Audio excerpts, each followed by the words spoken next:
from Sri Lanka says, there is a hadith by Ibn Umar, may Allah be pleased with him and with his father, that the Prophet, I think, prayed Isha once, and he addressed the congregation, and he said that there won't pass 100 years and any of you remain on earth. So he has a confusion. How is this possible, providing that this hadith is or can also be inclusive of the Dajjal, whom Tamim al-Dari, as in Sahih Imam Muslim, may Allah be pleased with him, saw him chained on an island.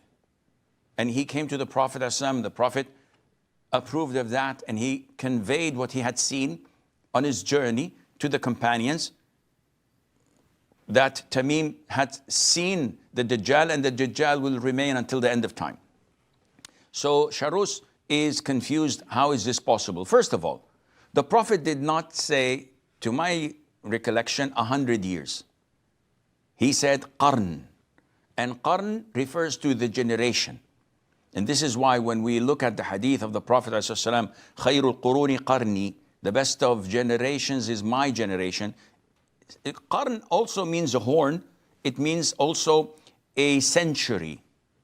So if it's a century, it's 100 years.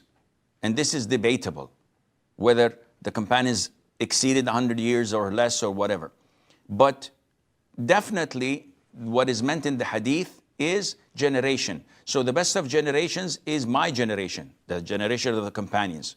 Then the tabi'een, then the tabi'it tabi'een, regardless of how long the eldest of them had lived. So this is a generation. So the hadith is referring to the Prophet addressing his companions, telling them that no one should exceed 100 years from them, from that night, which is their generation. And according to some of the scholars, they have monitored the last of the companions' death, and it was something around that era, which means that he did not exceed 100 years. And with that, his generation was over. Does this mean that every single creature would not surpass the mark of 100 years from that night? This is not what the Prophet meant, alayhi salatu wasalam.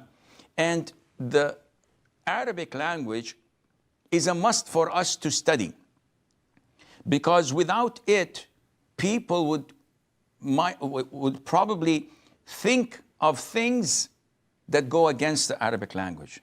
For example, تُدَمِّرُ كُلَّ شَيْءٍ بِأَمْرِ رَبِّهَا. About the wind that came and annihilated the people of Ad and Thamud, etc.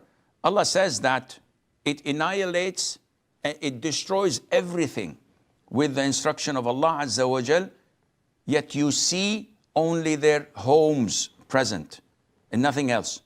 Okay, everything should include the homes. But in Arabic, this is known as siyagh al-umum, that in Arabic, not everything is mentioned.